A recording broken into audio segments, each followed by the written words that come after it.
Hello বন্ধুরা, আজকে রোববার দিন সকাল, আর রোববার সকাল হলেই অন্যরকম কোনো কিছু খেতে ইচ্ছে করে। আর কলকাতার খাবারের কথা তো সবসময়ই মনে পড়ে। তো একটা জিনিস যেটা আমরা সবসময় খেতাম যদি সকাল সকাল কলেজ স্ট্রিট অঞ্চলে যেতাম, সেটা হচ্ছে পুটিরামের রাধাবল্লভী আর ছোলার ডালের তরকারি। দুর্দান্ত স্বাদ, দুর্দান্ত খেতে।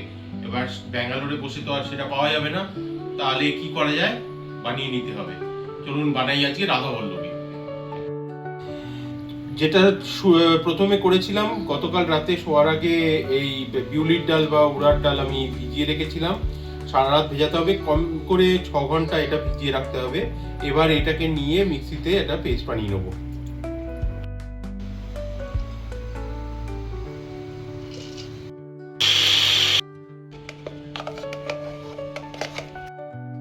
ডালের পেস্টটা হয়ে যাওয়ার পর আরেকটা পেস্ট বানিয়ে নিতে হবে, যেটার মধ্যে আমাকে আদা আর কাঁচা লঙ্কা দিয়ে বেটে নিয়ে এই পেস্টটা করতে হবে। আমি মিক্সিতে বেটে নিচ্ছি।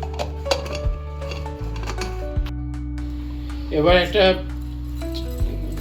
প্যানের মধ্যে গরম করে একটুখানি মৌরি আর গোটা জিরে গরম করে নিচ্ছি। শুকনো খোলায় গরম করে নিয়ে তারপরে এটার একটা পাউডার বানিয়ে নেব। এবারে মাখাটা করে নিতে হবে। প্রথমে ময়দা নিয়ে নিলাম।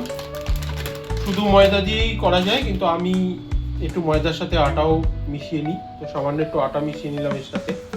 এরপরে যেটা করতে হবে, এর মধ্যে অল্প একটুখানি মিষ্টি দিতে হবে। একদম গুঁড়ো করা চিনি দিতে পারতাম, বাট কিন্তু আমি একটুখানি সামান্য গুড়ের পাউডার দিয়ে দিচ্ছি। তারপরে এটার মধ্যে যে মশলাটা বানিয়েছিলাম গুঁড়ো করে, সেই গুঁড়ো মশলাটা অল্প একটুখানি দিয়ে দেবো। আগে যে আদা আর লঙ্কার যে পেস্টটা বানিয়েছিলাম ওইটা অল্প দিয়ে দেবো। আর সাথে তারপরে যে পেস্টটা বানিয়েছিলাম ডালের, সেটাও দিয়ে দিতে হবে।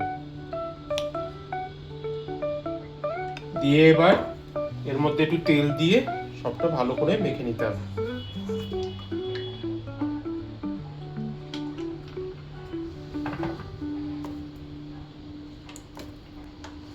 মাখার সময় সামান্য একটুখানি নুনও দিয়ে দিই, যাতে একটু স্বাদটা ভালো হয়।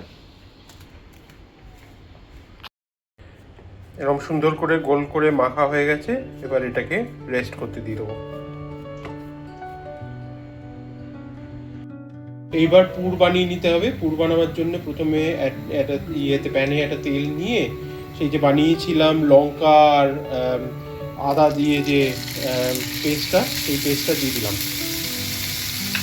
একটু নাড়িয়ে চাড়িয়ে নেব যাতে কাঁচা ভাবটা চলে যায়।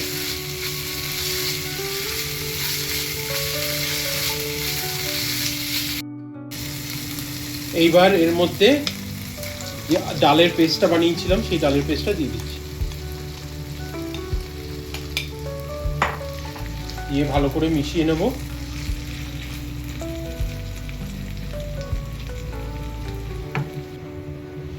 এবার এইটার মধ্যে অল্প একটুখানি নুন দিয়ে দিলাম, আর একটু যে ভাজা মশলাটা বানিয়ে রেখেছিলাম সেই ভাজা মশলাটাও দিয়ে নেড়ে চেড়ে 6 থেকে 7 মিনিট অ্যাটলিস্ট, যতক্ষণ পুরো জলটা না টেনে নিচ্ছে ততক্ষণ নাড়াতে থাকবে।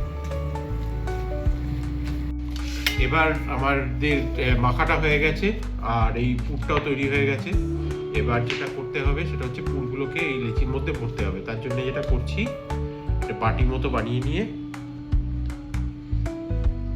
এর মধ্যে এই পুরটা ভরে এটাকে বন্ধ করব।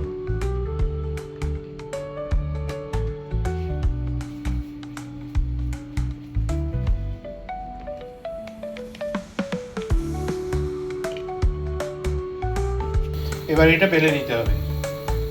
একটু তেল দিয়ে বেলছি, নাহলে আঠা আঠা লেগে যাবে।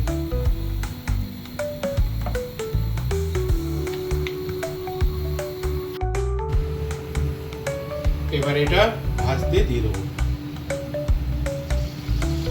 এইটা লুচির মতো হবে না, এটাকে একটুখানি ডুবতে দিতে হবে। ভাজা হয়ে গেলে আপনা আপনি আস্তে আস্তে উপরে উঠে আসবে।